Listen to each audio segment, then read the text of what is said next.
நீங்க Moto mobile வச்சிருக்கீங்க அப்படின்னா, நான் யூஸ் பண்றது மோட்டோ எட்ஜ் 50 ஃபியூஷன். ஸோ இதில நீங்க ப்ரோவோ இல்ல 50 அந்த சீரிஸ் இருக்கிற மொபைல் வச்சிருக்கீங்கன்னா, நமக்கு ரீசென்ட்டா அப்டேட் வந்து குடுத்துருக்காங்க. ஸோ நான் இந்த அப்டேட் பார்த்தீங்கன்னா, நம்மளோட சப்ஸ்கிரைபர் தான் பார்த்தீங்கன்னா, நமக்கு ஒரு சொன்னாரு. என்ன அப்படின்னு ப்ரோ இப்போ டுவல் ஆப் வந்திருக்கு அப்படிங்கிற மாரி. இதுக்கு முன்னாடிலாம் நம்ம மோஸ்ட் ஆஃப் எல்லா மொபைலுமே இந்த ரெட்மிலாம் டிஃபால்ட் நமக்கு டுவல் ஆப் அப்படிங்கிற ஒரு செட்டிங்ஸை வந்து குடுத்துருப்பாங்க. ஆனா நம்ம யூஸ் பண்றது இந்த ஸ்டாக் ஆண்ட்ராய்டு அப்படிங்கிறதுலாம் மோஸ்ட் ஆஃப் நம்ம எதிர்பார்த்த சில ஸ்பெசிஃபிகேஷனும் சில கொஞ்சம் இம்பார்ட்டன்டான சில செட்டிங்ஸ் இல்லாம இருந்தது. பட் ஒவ்வொரு அப்டேட்ல அது குடுத்துட்டு இருக்காங்க. அந்த வகையில ஓகேவா தான் இருக்கு.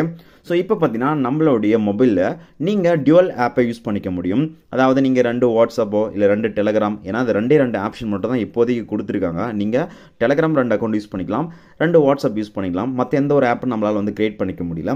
ஸோ ஓகே அட்லீஸ்ட் நமக்கு வாட்ஸ்அப் ஆச்சு குடுத்தாங்களே அப்படிங்கிற மாதிரி தான் இருக்கு. இது பார்த்தீங்கன்னா இந்த அப்டேட்ல இருந்து தான் வந்திருக்குன்னு நினைக்கிறேன். ஸோ ஸ்பெசிஃபிக்கா ஏன்னா நம்ம செக்யூரிட்டி பேட்ச் அப்டேட் அப்படின்னா பெருசா எதுவும் எதிர்பார்க்க முடியாது. ஏன்னா சில ஏதாவது நம்மளுடைய பக்ஸ் இருந்தால் வந்து ரிசால்வ் பண்ணுவாங்க. பட் இந்த ஒரு டுவல் ஆப் அப்படிங்கிற செட்டிங்ஸ் வந்து சப்ஸ்கிரைபர் சொல்லி தான் எனக்கே தெரிஞ்சிச்சு. Okay fine. ஸோ இப்போ நீங்கள் அதை எப்படி செக் பண்ணலாம், எப்படி என்னபிள் பண்ணலாம் அப்படிங்கிறத பார்க்கலாம். வீடியோ ஸ்கிப் பண்ணாத பாருங்கள். மறக்காமல் இந்த வீடியோக்கு லைக்கும் நம்மளோட சேனலை சப்ஸ்கிரைப் பண்ணி வச்சுக்கோங்க. இப்போ உங்களுடைய மொபைலில் நீங்கள் க்ளோன் ஆப்பை எப்படி வந்து யூஸ் பண்ணிக்கலாம், அதாவது டுவல் வாட்ஸ்அப்பை எப்படி என்மல் பண்ணிக்கலாம் அப்படிங்கிறத பார்க்கலாம். ஸோ ஃபர்ஸ்ட் உங்களுடைய மொபைல் செட்டிங்ஸ் ஓப்பன் பண்ணிக்கோங்க. அங்கே நமக்கு சர்ச் பார் இருக்குது. அங்கே நீங்கள் க்ளோன் ஆப் அப்படின்னு நீங்கள் வந்து சர்ச் பண்ணிக்கோங்க. ஸோ க்ளோன் ஆப் அப்படின்னு சர்ச் பண்ணோடனே நமக்கு இந்த செட்டிங்ஸ் வந்துடும். அங்கே பார்த்தீங்கன்னா க்ளோன்ட் ஆப் அப்படின்னு இருக்கும். அதை டேப் பண்ணிக்கோங்க. ஸோ டேப் பண்ணிட்டீங்க அப்படின்னா இப்போதைக்கு நமக்கு டெலகிராம் சரி வாட்ஸ்அப் மட்டும் தான் நம்மளால டுவல் அக்கௌண்ட்டாக யூஸ் பண்ணிக்க முடியும் அப்படிங்கிறது இருக்குது. இப்போ நம்ம வந்து இங்கே ஒரு ப்ளஸ் ஐக்கான் இருக்கு இல்லையா, ஸோ அதை நான் கிளிக் பண்ணிக்கிறேன் வாட்ஸ்அப்புக்கு. ஸோ நமக்கு பார்த்தீங்கன்னா இன்ஸ்டண்ட்டாக வந்து கிரியேட் ஆகிடும். இப்போ பார்த்தீங்கன்னா எனக்கு வந்து கிரியேட் ஆகிடுச்சு க்ளோன் ஆப்பு.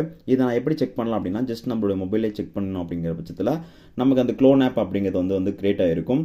ஸோ பார்த்தீங்கன்னா இங்கே வந்துருக்கு பார்த்தீங்கன்னா இதான் வந்து அந்த க்ளோன் ஆப்பு. ஸோ இந்த க்ளோன் ஆப்பில் பார்த்தீங்கன்னா நமக்கு வந்து சிம்பிள் எப்படி இருக்குன்னா, அந்த வாட்ஸ்அப் அப்படின்னு போட்டு கீழே பார்த்தீங்கன்னா வந்து ஒரு காப்பி சிம்பிள் மாதிரி இருக்கும். ஸோ இதுதான் பார்த்தீங்கன்னா வாட்ஸ்அப் க்ளோன் அப்படிங்கிற மாதிரி நம்ம வந்து யூஸ் பண்ணிக்கிறோம். இனிமேல் நீங்கள் வந்து டுவல் வாட்ஸ்அப்பும் சரி டெலகிராம் மட்டும்தான் இப்போதைக்கு நம்ம யூஸ் பண்ணுற மாதிரி இருக்கு. மேபி அதை ஃபியூச்சரில் இன்னும் நிறைய ஆப்ஸ் ஆட் பண்ணுறதுக்கான வாய்ப்புகள் இருக்கு, பார்ப்போம். ஸோ இப்போ உங்களுக்கு வந்து ஒருவேளை இது வேண்டாம் அப்படின்னா நீங்கள் ஜஸ்ட் இங்கே டிலீட் சிம்பிள் இருக்கும். ஸோ அதை கிளிக் பண்ணி நீங்கள் உங்களுடைய அந்த டேட்டாஸ் எல்லாம் வேணுமா வேண்டாமா அப்படிங்கிறது கேட்குது. ஸோ வேண்டாம் அப்படின்னு பார்த்தீங்கன்னா நமக்கு இன்ஸ்டண்ட்டாகவே டெலிட்டும் பண்ணிக்க முடியும். இப்போதைக்கு டெலகிராம் வாட்ஸ்அப் மட்டும் தான் இருக்கு. இதை ட்ரை பண்ணி பாருங்க. உங்களுடைய மோட்டோ மொபைல் வச்சிருக்க ஃப்ரெண்டுக்கு மறக்காமல் இந்த வீடியோ ஷேர் பண்ணி வச்சுக்கோங்க. தேங்க்யூ.